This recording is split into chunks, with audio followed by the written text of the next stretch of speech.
Merhaba arkadaşlar, hoş geldiniz. Nasılsınız?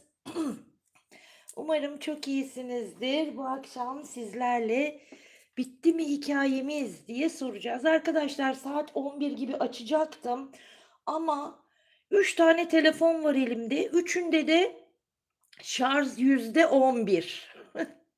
Allah'ım dedim ya şaka mı? Üç telefonun da şarjı %11'e düşmüş. Önce bir anlamadım. Baktım biri %11, diğerine baktım yine %11. 3 telefonda aynı anda %11 denk gelebilir mi sizce? A, dedim hayırdır? Bir de şimdi aklımdaki konu bu akşam için hani bitti mi hikayemiz diyeceğim. Allah Allah dedim yani 11 sayısı da hani çok özel bir sayı. Dedim %11 falan ama ondan sonra, hadi dedim gideyim bir açılım yapayım. Bir ara geçtim. Ondan sonra ama dedim ya şimdi bu 11'ler de beni böyle bir, şey yaptı. Hadi dedim devam. Gideyim. Onun için geldim arkadaşlar. Evet, bakalım ne diyecek? Bilmiyorum, bir mesaj vardır diye düşünüyorum. Çok affedersiniz.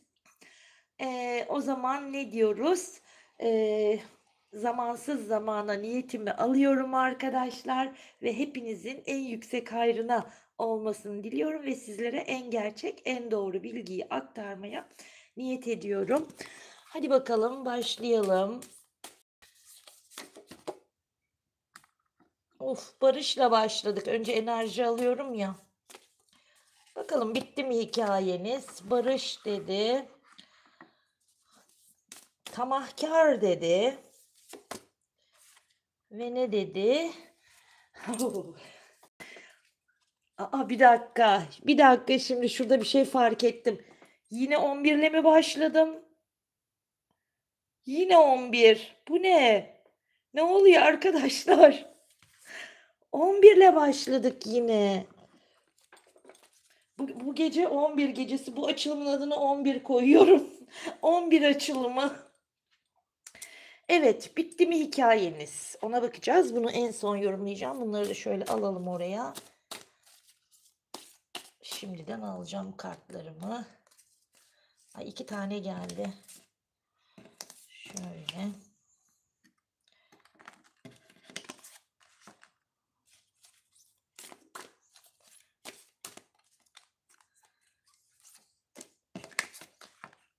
Şöyle 3 çalalım şuraya. Bu neymiş? Ay, adalet. Bir dakika. Şöyle.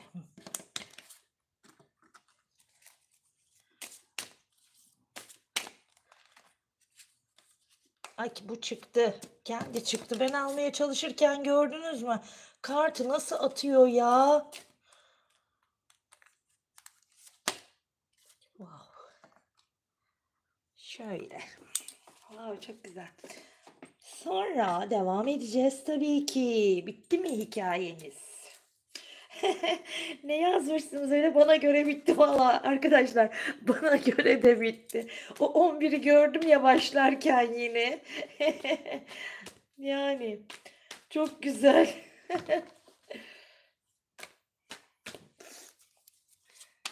Haydi bakalım.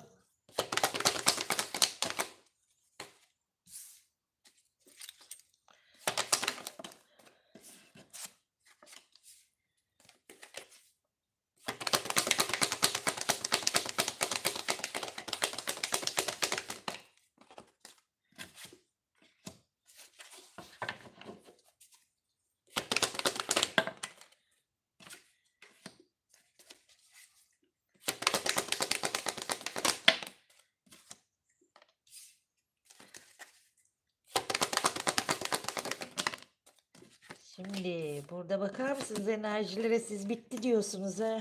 Burada bazıları bitti mi diyor, ne diyor, nasıl bir enerji bu? Ama bitmemiş. Kendinizi de kandırmayın. Beni kandıramazsınız da kendinizi kandırmayın dermişim. Ben kanmam.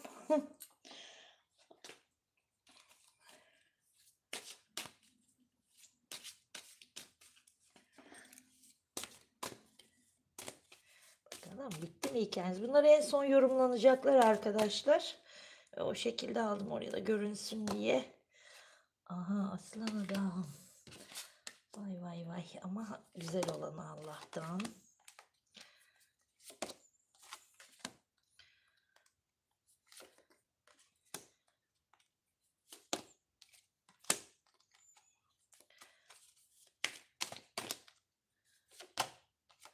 Of, yine adalet adalet. Adalet diye yıkılıyor ortalık. Ne yaptınız siz? İnanılmaz derecede yani adalet isteği içerisinde olanlar var demek ki. Yani adalet diye yıkılıyordu. Evet, hazırsanız şimdilik başlayalım. Kartlarımız hazır arkadaşlar. Evet, neyle başladık? Yine 11 ile başladık. Sanırım bu gecenin bize mesajıydı bu arkadaşlar. Şimdi ilk önce 11'i, hani şimdi diyecek bilmeyenler de şey diyebilir. Ay, bu niye 11'i bu kadar hani ön plana çıkarıyor? Niye bunu tekrarlıyor diyebilir. Onun için de şunu söylemek istiyorum.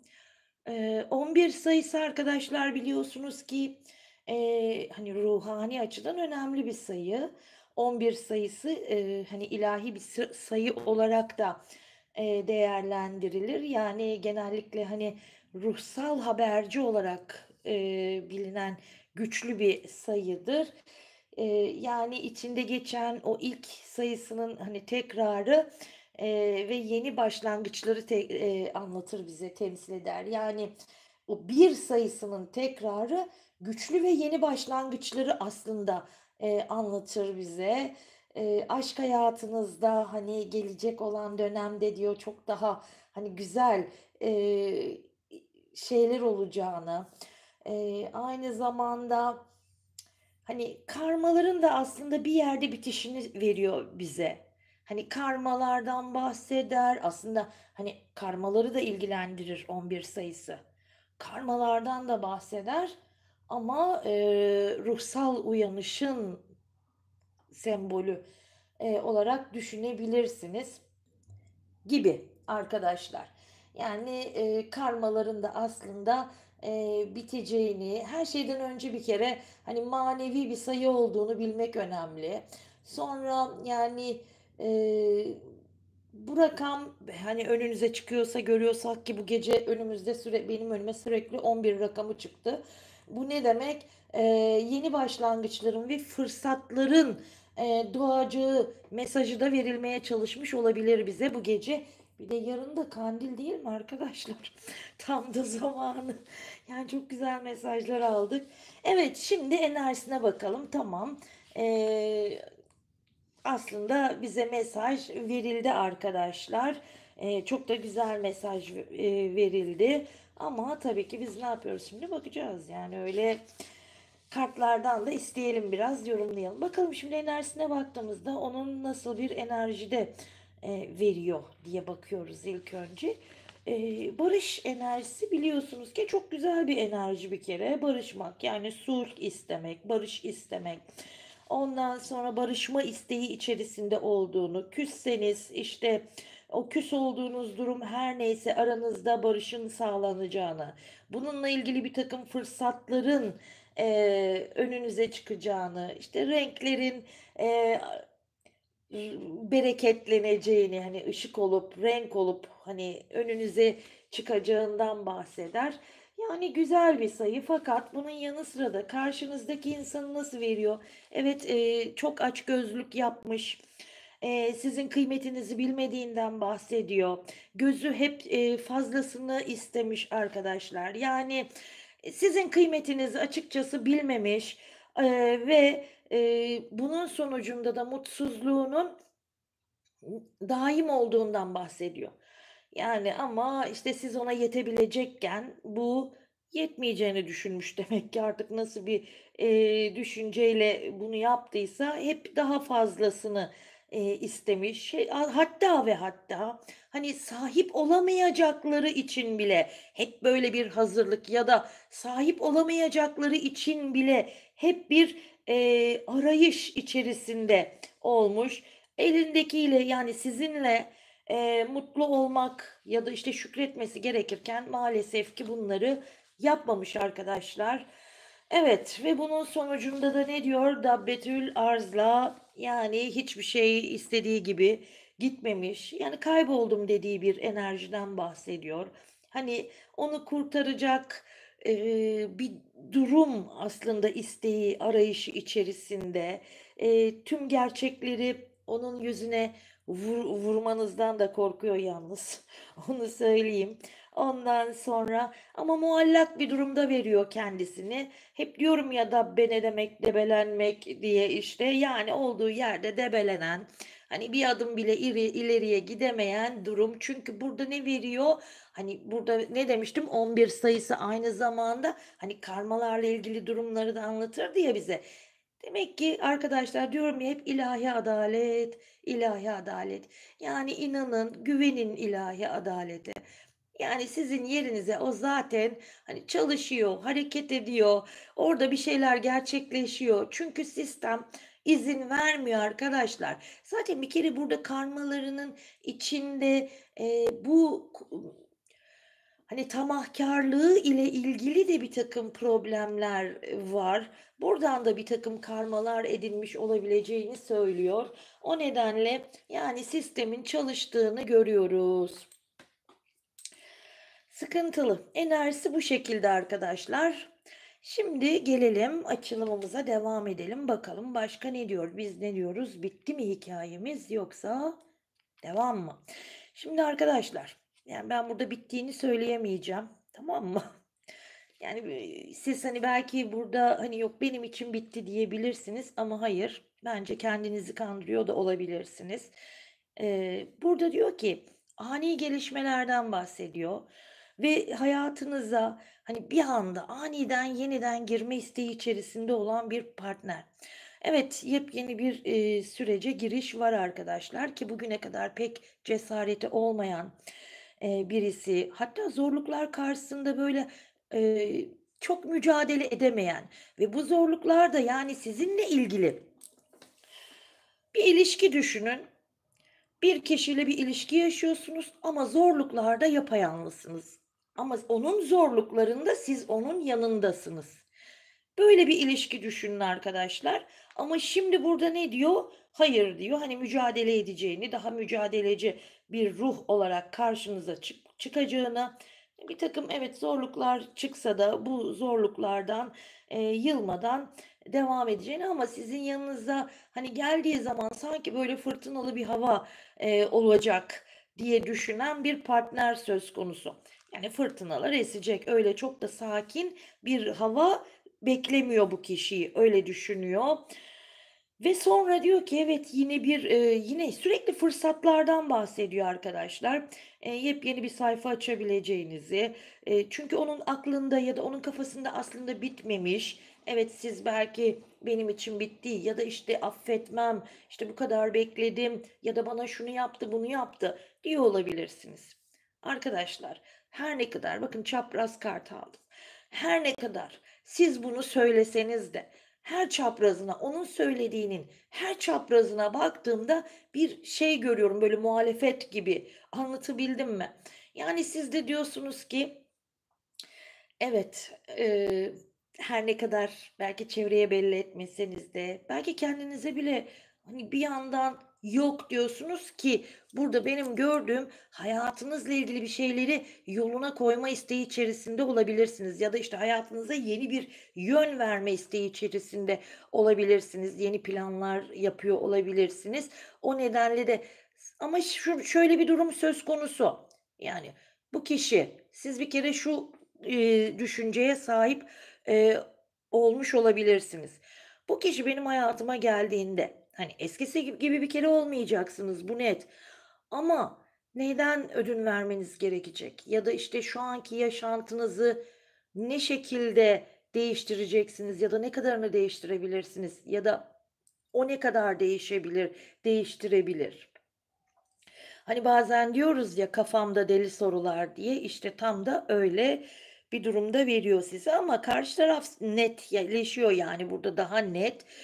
Şimdi burada arkadaşlar görüyoruz ki bu kişinin, hani, biz biraz da dedik ya, bir karmalar çalışıyor, sistem ilerliyor, işliyor ama burada kişinin bir takım maddesel kayıplar içerisinde olduğunu görüyoruz.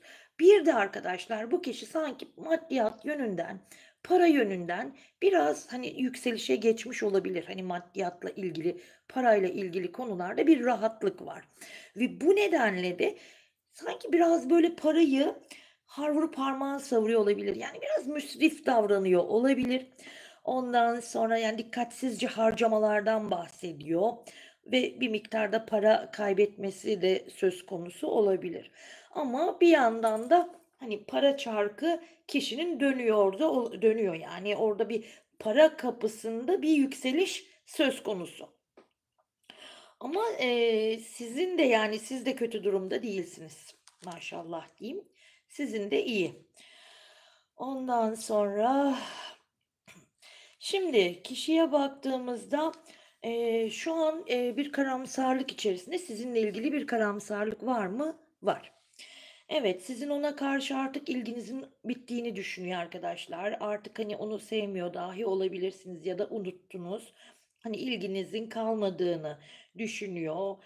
Hatta ondan, hani, böyle iğrenme derecesinde ondan o şekilde, yani, o duygulara sahip olabilirsiniz. Bunu söylüyor, ve sizin çünkü siz ona karşı şu an çok, fazla kayıtsız duruyor olabilirsiniz. O da bu sefer ne yapıyor? Kendi düşünceleri içerisinde kayboluyor arkadaşlar. Yani bir şeyleri irdeliyor ama aynı zamanda şu an kendi kabuğuna çekilmiş durumda ama, sizinle ilgili evet, bir yenilik isteği içerisinde. Eee Yeni bir ilişkinin kurulması isteği içerisinde ama sizinle ilgili tabii ki karamsarlıkları da var mı? Var ama bu karamsarlık sizden dolayı değil de sizin biraz kendinizi geri çekmiş olmanız ve kişinin size karşı yaptığı hataların, sonucu olarak kendisinin düşüncesi. Yani o size karşı bir takım hatalar yapılmış, bir terk ediş söz konusu diyor, ve sizi gerçekten sıkıntılı bir durumda bırakmış olabilir. Bu esnada burada bazıları taşınmış da olabilir ya da, işte, ev değiştirmiş olabilir. Yani, burada yeni bir çevreye girmekten ya da, işte, yer değişikliğinden de bahsediyor arkadaşlar. Şimdi sizin burada, ona bakış açınız değişmiş arkadaşlar.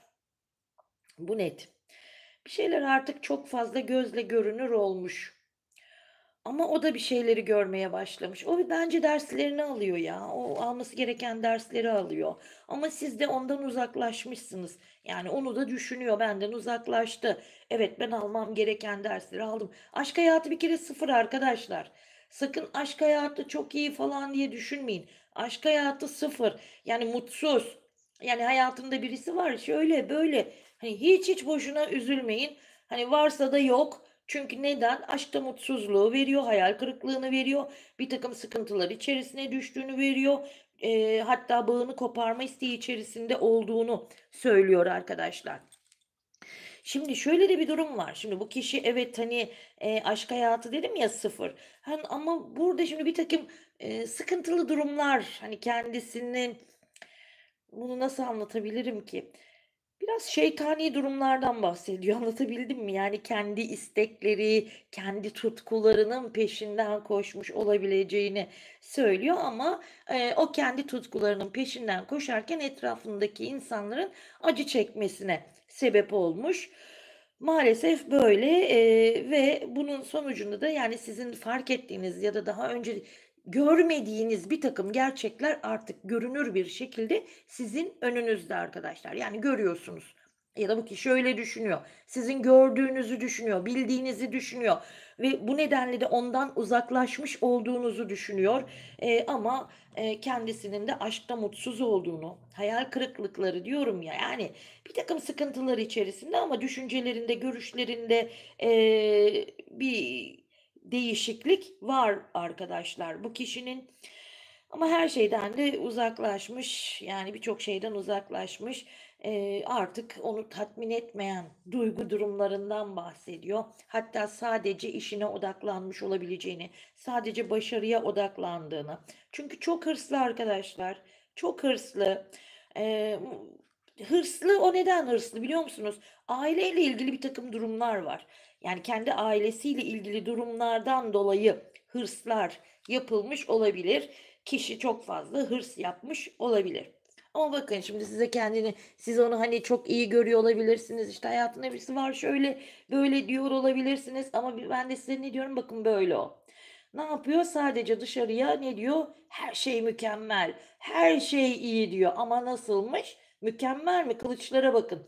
Her tarafında kılıç var.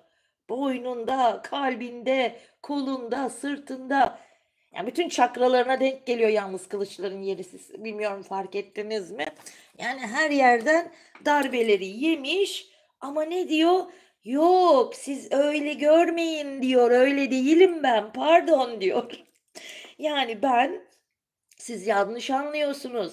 Benim hayatım hani perfect, mükemmel dediği bir enerjide arkadaşlar. Herkese karşı, size karşı özellikle. Nedense sizin onu asla böyle düşmüş bir şekilde görmenizi istemiyor. Yani orada bir şeyler, bakın sosyal medyayla ilgisi olanlar hani özellikle eğer ex partneriniz bir şeyler paylaşıyorsa çok iyi, çok hoş. Bunu herkese göstermek için değil arkadaşlar. Size göstermek için paylaşıyor. Yani o güzellikler, o şey sizin onun bir kere hani düşüşte olduğunu ya da sıkıntıda olduğunu anlamanızı istemiyor. İstemiyor arkadaşlar. Yani onu iyi bilin, güzel bilin. O çok hani harika, o hata yapmadı. Yani öyle düşünmenizi istiyor arkadaşlar. Çünkü çok fazla kibir söz konusu. Bu kişi de bencil bir insan. Şimdi böyle başlıyorum konuşmaya ama yani kızmayın arkadaşlar. Yani bencil birisi, kendinden başkasını düşünmeyen, hani derler ya bana dokunmayan yılan 1000 yıl yaşasın diyen bir zihniyet vardır ya. İşte sizinki bence öyle. O zihniyette bir insan. Sadece kendisini düşünen. Bana göre ruhsal olarak rahatsız. Size göre bilemem ne. Bana göre ruhsal olarak sorun, problem yani var kişide. Para çok önemli. Tamam mı? Onun için para çok önemli. Ondan sonra ahlak, yani ay demeyeyim hadi öyle ahlak, nasıl toparlayamıyorum diyemiyorum. Şimdi ahlakı da dedim ama şöyle söyleyeyim, daha hani hafifleterek söyleyeceğim. Hani ahlaki kuralları pek takmayan birisi olabilir. Anlatabildim mi? Yani en masumane bu şekilde söyleyebiliyorum. Böyle yani. Evet. Emm, Ama bunun sonucunda da ne veriyor? İşte hayatında bir tıkanıklık veriyor. Arkadaşlar, hayatına birisini evet almış olabilir. Bakın, yani bu sizi çok üzmesin. Çünkü orada gerçekten alması gereken dersler varmış ki alıyor da. Bakın, alıyor. O dersler alınıyor. Çünkü güç elde etmek istemiş. Yani evet, hayatına bir partner alarak, ki bu partner, muhtemelen arkadaşlar sizden, hani, yaş olarak aranızda fark olabilir o hayatına aldığı partnerle.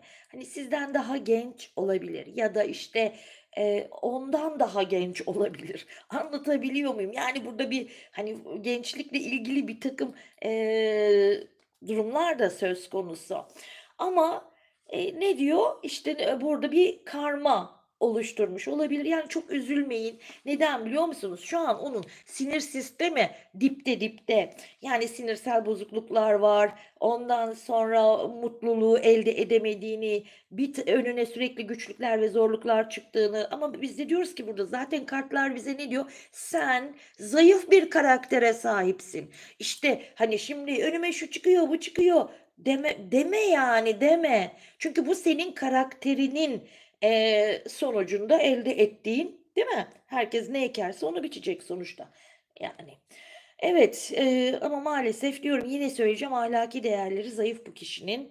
Ondan sonra, eee ve aynı zamanda da dediğim gibi, yani, zayıf bir karaktere sahip ama korkuları var. Kendisini çok çaresiz hissettiğini söylüyor ama çok şey ortamlarda bulunuyor şu sıralar. Hani, böyle, çok sinirlendiği ama o sinirini, öfkesini içinden atamadığı, yani, sinirlenip sinirlenip oturuyor mu, ne yapıyor arkadaşlar?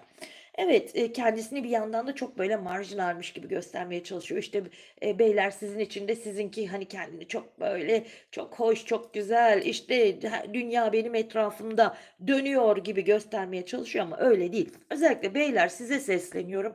Sizinkiler nasıl biliyor musunuz? Hani, diyor ya, "Ben çok güzelim, ben şöyleyim, ben böyleyim." derken ama ne oluyor orada? İşte, bütün her taraftan hatta kendi, aile içinden dahi o hançerleri sırtına yemiş birisinden söz ediyor. Hayatına almaya çalıştığı insanların ona değer vermemesinden bahsediyor. Yani, beyler üzülmeyin. Yani, sistem sizin yerinize, hani, intikamınızı alıyor bu kişiden. Anlatabildim mi? Yani, kendini çok, böyle, şey göstermeye çalışıyor ama, işte, olmuyor. Olmuyor. Yani, beceremiyor. Evet, çok sorumluluk alabilen bir tip değil. Yani, sanki şey veriyor burada, yani, sorumluluk almayayım, o birisinin üstüne yıkılsın da, hani, onu öyle canım cicim, ağam paşam, o ne öyle, kim yapar? Anlatabildim mi? İşte, onun da artık uyanması gereken durumlar var. Dengeye gelmesi gerekiyor çünkü. Dengeye gelmesi gerekiyor. Artık, bu durumu düzeltmesi gerekiyor. Yoksa sonu iyi değil. Sistem bakın sistem işliyor. Sistem bu kişide. Burada ben size ne dedim 11'le başlarken? Hani, karmaları da anlatır bir şekilde dedim ya ama bakın bitişte de neyi verdi? Yine arkadaşlar, yani, diyorum ya, hani, her türlü ve burada da şurada da yine aynı şekilde, yine bakın o teraziyi görüyorsunuz. O terazi dengelenecek arkadaşlar. Hani, hep diyoruz, ya, kimse yaşattığını yaşamadan ölmez. Bu kadar. Net yani. O nedenle de o terazi dengeye gelecek. O ne yaşattıysa, ya acı çektirdiyse illa aynı yerden acı çekmek zorunda değil. Yani hayat onu daha farklı, daha hani o kırdıysa hayat onu daha farklı yerlerden daha büyük bir şekilde kırabilir. Anlatabiliyor muyum yani? O yüzden bilemiyoruz yani. Ay, kırılsın yani ne diyelim. Evet. Yani burada şimdi ne diyor? İlişkilerde bir kere o randımanı elde edemiyor. Burada bir kere bir sarsılma var. Burada ayrılık, zaten rahatsızdır kendileri. O nedenle de ne diyor? İhtiraslarına dikkat etmesi gerekiyor. Ondan sonra kadersel olarak olumsuz bir dönemin kapılarının ona açıldığından bahsediyor. Her ne kadar bakın ilişki yaşıyorsa, olumlu diye başlayan bir ilişkinin artık, uyumsuzluklar yüzünden bitişini veriyor arkadaşlar. Önemli kararlar almak için artık, hani, o konuda da, önemli kararlar alma yolunda da ilerleyecek. Bu bir ara bir de kendini geri çekmiş olabilir. Kendisini şöyle bir geri çekmiş, bir şeyleri düzeltmeye çalışmış olabilir kendi hayatıyla ilgili ya da, işte, bir ilişkisi varsa, hayatında birisi varsa onunla ilgili durumları düzeltmek için kendini geri çekmiş olabilir ama olmuyor arkadaşlar. Yani, burada büyük bir, hayal kırıklığı yaşanacak. Çünkü önünü göremiyor bu kişi. Bunun yanı sıra da sürekli yanlış kararlar verdiğinden bahsediyor. Ya, sizler de bunu biliyorsunuz, tamam mı? Bunları bile bile diyor ki, yani, korku var arkadaşlar. Nasıl kabul, edeceksiniz bu kişiyi? Hem istek var hem korku var. İnanılmaz ya, zaten barış kartıyla başladık. Barışma isteği içerisinde. Evet, Evet ama yapılan şeyler de hani öyle kalbinizi kırdım ya da işte olmadı, anlaşamadık, ayrılalım dediği bir durum değil ki arkadaşlar. Burada çatır çatır yani böyle hani o ruhunuzu kırmış, dökmüş, parçalamış. Ondan sonra da arkasını dönmüş bir kişi ve bu olayların hepsi de ani bir şekilde hayatınızda cereyan etmiş. Ya.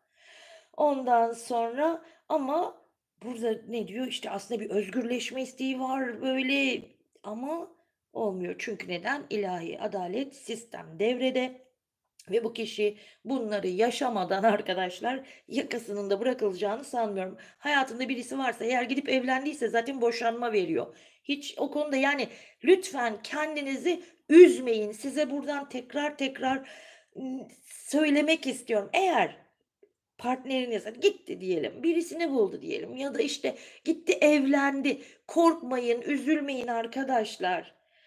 Yani, burada bakın açık açık diyor ki boşanma diyor. Bir kere bu kart terse gelmişse yanına bir de adaletli mahkeme yazıyor. Bakar mısınız ya? Ve yanına denge. Ne oldu? Dengeleri bozdu. Her yerden karma var ya. Her yerden karma veriyor kişiye. Lütfen, lütfen, lütfen kendinizi üzmeyin. Çünkü buradan yeniden doğuşun müjdesi veriliyor. Bir kurtuluştan bahsediyor arkadaşlar.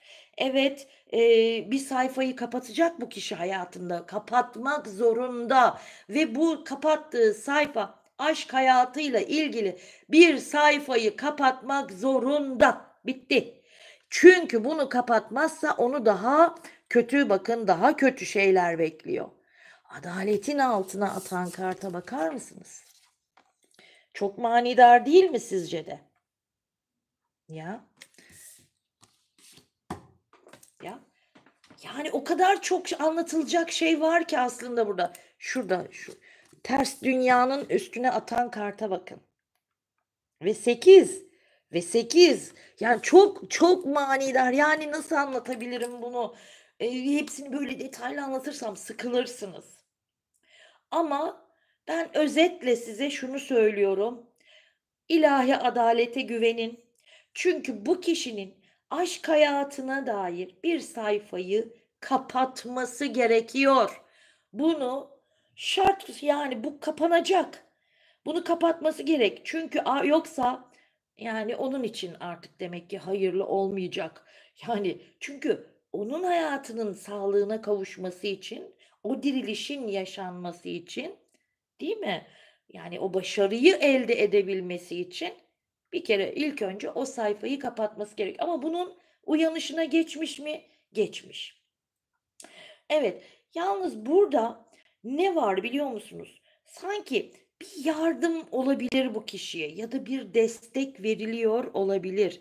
Yardım var, destek var ama bir şekilde bunun sonucunda da bir iyileşme söz konusu arkadaşlar. Evet, iyileşme var mı? Var. Var arkadaşlar. Peki, şimdi gelelim bakalım sonuç kartlarına ne diyecek sizin için. Bakalım mı?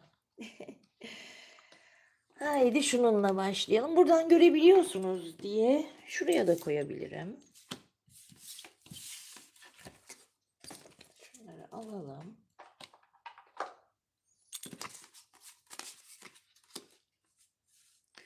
Şimdi göremiyorsunuz ya. Bir dakika. Ben şimdi size farklı yapacağım onu göreceksiniz.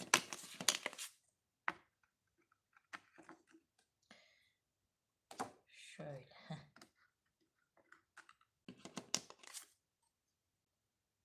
Ters mi? Dur bakayım. Şöyle.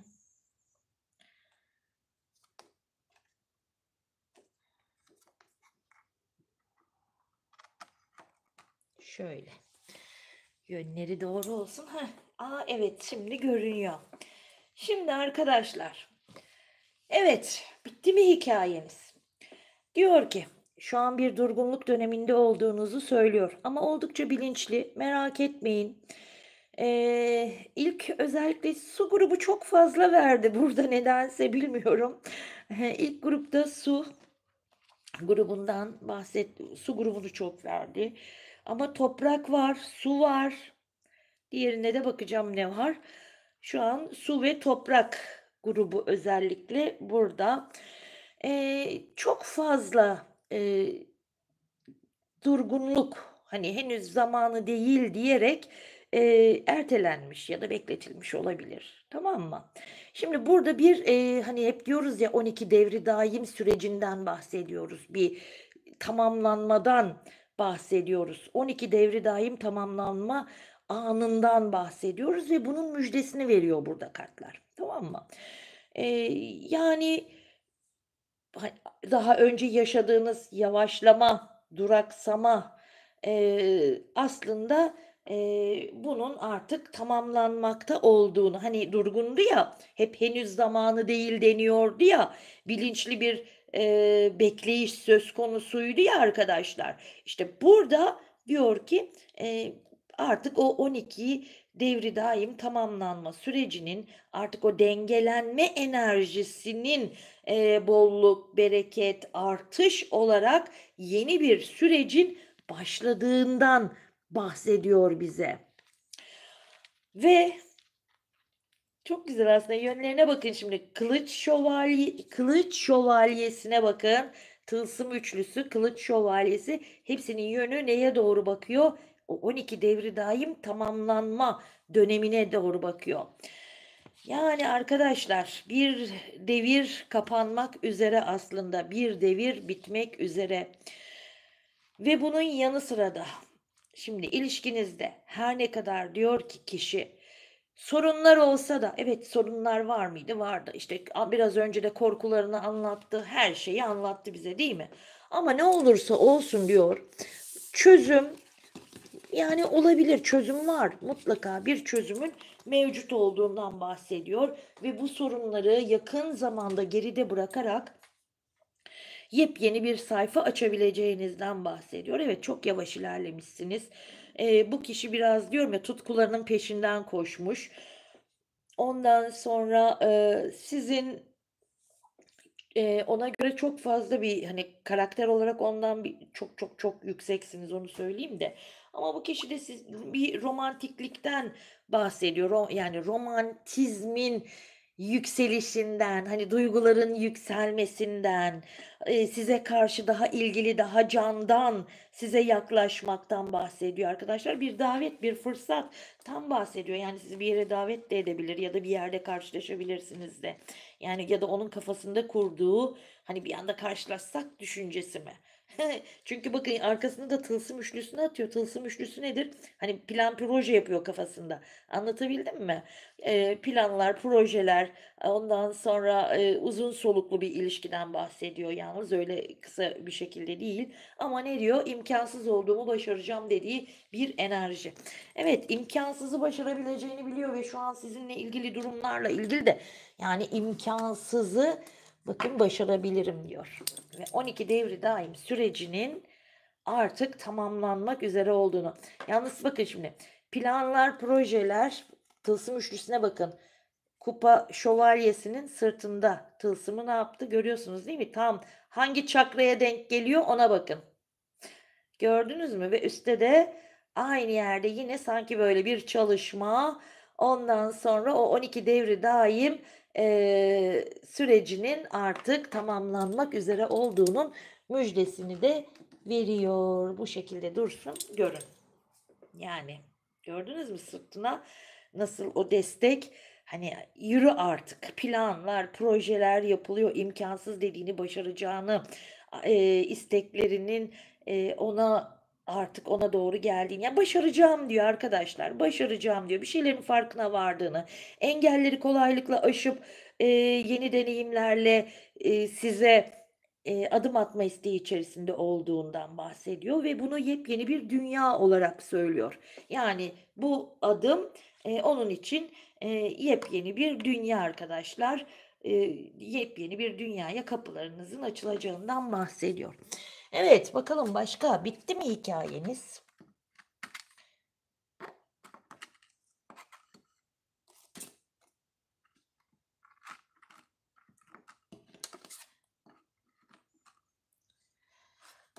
Ters mi yaptım? Ah. Hı. Evet. Şimdi ne gelmiş? Bakın bakalım ne gelmiş. Adalet. Her tarafta adalet. Öyle ya da böyle arkadaşlar o adalet gelecek. Evet, hem de çok ince bir çizgide veriyor bu durumu. Eee, Çok büyük yani güç de elde edeceksiniz. Şimdi bunun yanı sıra da şeye bakar mısınız? Yani tılsım sekizlisi yine sekizler ya 8 8 bu ne? Orada tılsım prensi diyelim ya da işte çizime göre prensesi. Evet. Şimdi arkadaşlar burada diyor ki yine diyorum ya işte bir adalet e, ilahi adalet diyeceğim ben size. Çünkü adaletin tecelli ettiğini, işte bir uyanışın olduğunu burada anlatıyor bize. Burada kesinlikle kişide sistemin çalıştığını, ilahi adaleti yani herkes ektiğini biçiyor arkadaşlar. Yani doğru yargının gerçekleştiğini söylüyor. Artık mahkemelik bir durum da olabilir bu aynı zamanda onu da söylemek istiyorum burada hani mahkemelik bir durum da olabilir ama bu ilahideki mahkemede olabilir anlatabiliyor muyum? Vicdani mahkemede olabilir. Evet yani hayatına tamamen yeni bir yön vermekten bahsediyor. Geçmişte yapmış olduğu hataların sonuçlarıyla yüzleştiğini, kendisine artık hani eee öz eleştiri yapabilen birisi olarak veriyor. Yani artık korkmuyor bunlardan. Geçmişte yaşadıklarını değerlendirdiğini, yaptığı hataların bilincinde arkadaşlar. Artık bilincine varmış bunun. Ve size daha tarafsız yaklaşma isteği içerisinde. Yalnız sekizler var ya ne çok sekiz var farkındaysanız. Yani karma arkadaşlar karma sizin üzerinizden aldığı karmalardan bahsediyor. Zaten oradan sistem devreye giriyor. Yani sizin ahınız bu kişiyi tutmuş demek ki yani oradan bir kırılma veriyor. Ya da kişi öyle düşünüyor olabilir. Yine dediğim gibi mutsuz olduğunu, aşkta mutsuzluk veriyor ama ne diyor? Aşkta mutsuzluğunun sebebi ilahi adalet diyor arkadaşlar. Yani sıkıntı yaşadı mı yaşadı ama burada uzaklaştı mı uzaklaştı. Yani çünkü vazgeçmesi gereken bir durumdan bahsediyor. Yani neden vazgeçip neden vazgeçmemesi konusunda da artık bir karar vermesi gerektiğini söylüyor. Kaybettiği şefkatten, sevgiden bahsediyor. Ondan sonra zayıflayan bir ilişkiden bahsediyor. Hayal kırıklığı yaşadığından bahsediyor. Bahsediyor. Yani burada sıkıntılar az uz değil ve artık yepyeni bir sayfa açma isteği içerisinde. Bakın eğer hayatında birisi varsa yine diyorum ya evlendiyse bırakıp da siz gittiyse evlendiyse ne diyor burada boşanacak ya da işte gitti birini buldu ayrılacak. Çünkü sistem desteklemiyor. Bu kadar net. Ve hayatında bakın ne verdi en son Tılsım Prensi ne diyor? Yeni bir sayfa açmaktan bahsediyor. Yani çünkü büyük bir değişim olmuş kendisinde. Hani hep diyorum ya size büyük bir değişim olmuş.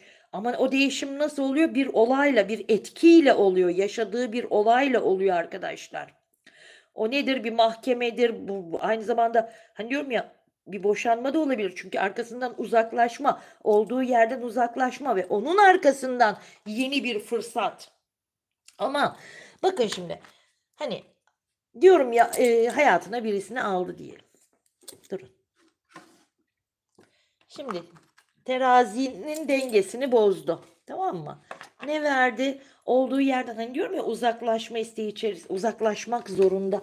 Hani buna da ne dedim? Fırsatlar, yeni fırsatlar. Bakın terazinin nasıl neresine denk geldi. Oradan uzaklaşmak zorunda. Çünkü dengeyi orada bozmuş. Yani bozulan denge aslında yeri de belli. Nerede dengenin bozulduğu, nerede karmanın oluşturulduğu.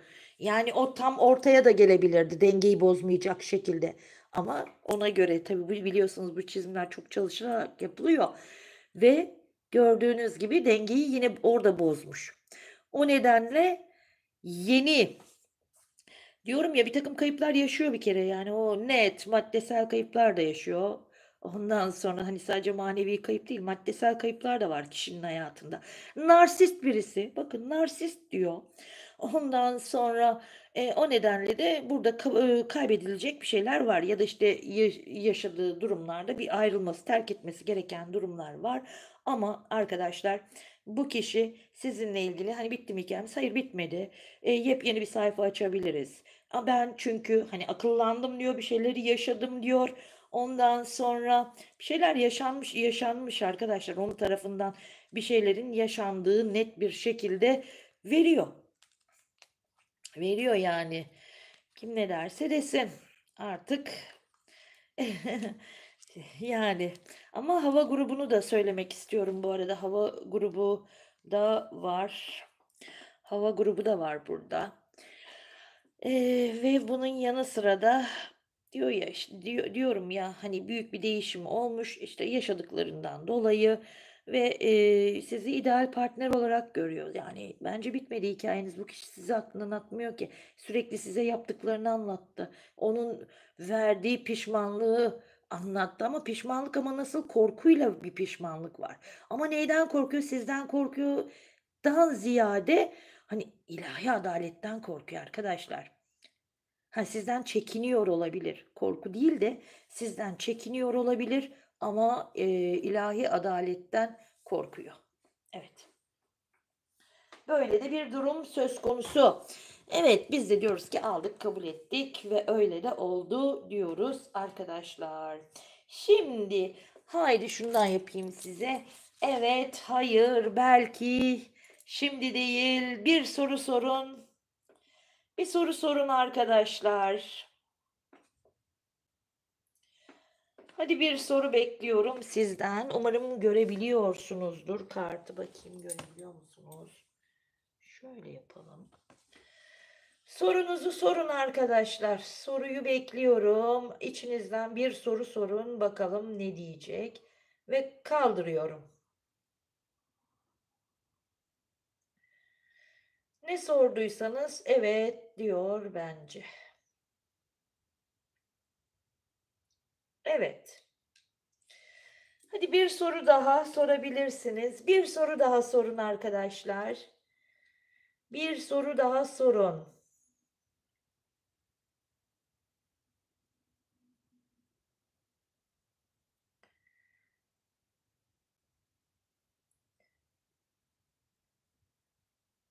Yine evet dedi. Maşallah. Yine evet dedi ya. İki tane evet aldık. Ah, döktüm kartları. İnanmıyorum. Neyse. En sevmediğim şey kartların dökülmesi, dağılması. Evet. O zaman şimdi bir dakika. Size bir şey söylesin. Siz de ona cevap verin.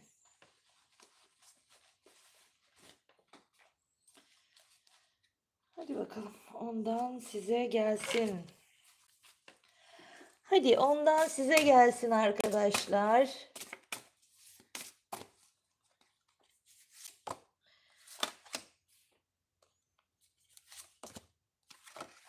Tuh.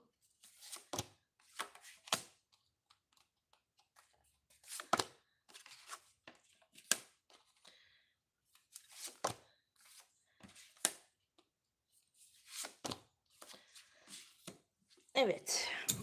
Onun söyledikleri üsttekiler, alttakiler de sizin söyledikleriniz. Ay, şu üsttekine takıldım, alacağım. Oh, değiştim dediniz. Vazgeçtim. Açık kapı, bunalım. Ne yapıyorsunuz siz? Mesafeli işaretler. Şimdi o diyor ki,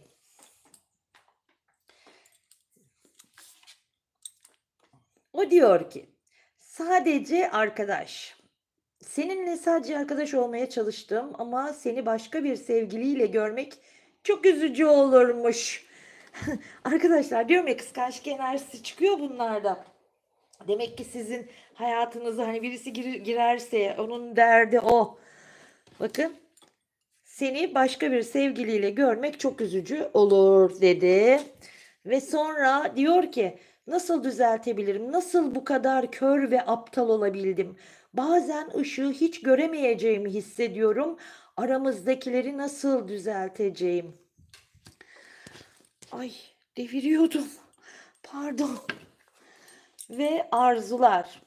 Seni öpmeyi, seni sıkı sıkı tutmayı ve bütün gece sevmeyi hayal ediyorum. Neyse, biliyorum arsal yaklaşıyorum ama sadece amaç gibi görülmemeli. Beni harekete geçiren arzularımdır. Ay, bu çok şey dedim ya, tutkular tutkular. Bu ne? Ve ne diyor? Benim için özelsin. Seni ilk gördüğümde senin hakkında özel bir şey olduğunu biliyordum. Benim için özel olacağını hissetmiştim. Sonra toksik enerji. Sana doğru gelmeden önce yapmam gereken çok şey var. Şu anda enerjim zehirli. Aha, bak biliyor, gördünüz mü? İçeri girmem ve kendim üzerinde çalışmam gerekiyor. Lütfen bana karşı sabırlı ol. Ve sosyal medya. Tamam tamam. Sosyal medyada takip ettiğimi itiraf ediyorum. Seni gözetlediğimde çok kıskanıyorum. Çok güzelsin ve başka birinin seni havalara uçurmasından korkuyorum. Gördünüz mü? Sosyal medyadan takip ediliyorsunuz. Siz cevap veriyorsunuz. Zaten güm diye başladınız. 5 numarayla değiştim dediniz. Beni son gördüğünden beri hatırladığın aynı kişi değilim. Ama bakın, aynadaki görüntüye bakın. Görüyorsunuz değil mi? Çiçekler açmış yüzünde. Gördünüz mü? Bakın, çiçekler, aynada gördüğü görüntüye bakın. Sizsiniz bu. Beni son gördüğünden beri hatırladığın kişi aynı kişi değilim. Ama sonra ne diyorsunuz? Vazgeçtim. Bu durumdan asla vazgeçmeyeceğini hissediyorum. Pes ediyorum. Vazgeçtim. Sonra da bakın, şimdi duruma bakın. Ne diyorsunuz?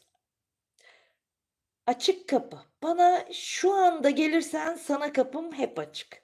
Ama gel diyorsunuz, yani bir yandan bir vazgeçiyorsunuz, bir yandan da kapım açık, gel. Neden? Bunalım. Bana acı çektirdiğin zamanlardayım. Bu durum yüzünden depresyondayım. Demek ki bunun sıkıntıları hala sürüyor olabilir. Ve mesafeli. Bazen soğuk olduğumu biliyorum ama kalbimi korumalıyım. Burada şeyi anlatıyor arkadaşlar. Yani başka bir ilişkiye geçemiyor olabilirsiniz. Giremiyor. Yani başka bir ilişkiyi kabul edemiyor olabilirsiniz. Bakın, elinizi gözünüzü bağlamışsınız. Yani mesafe koy. Soğuksunuz başka ilişkiye. Aynı zamanda burada da neyi veriyor? İşaretler. Sürekli senin işaretlerini görüyorum. Demek ki gördüğünüz her şeyde onunla ilgili bir takım mesajlar alıyorsunuz arkadaşlar. Evet, böyle, umarım beğenmişsinizdir. Ben beğendim. Ve ne diyoruz? Aldık, kabul ettik ve öyle de oldu diyerek bu geceki açılımımızı burada bitiriyoruz. Sevgiyle kalın, hoşça kalın.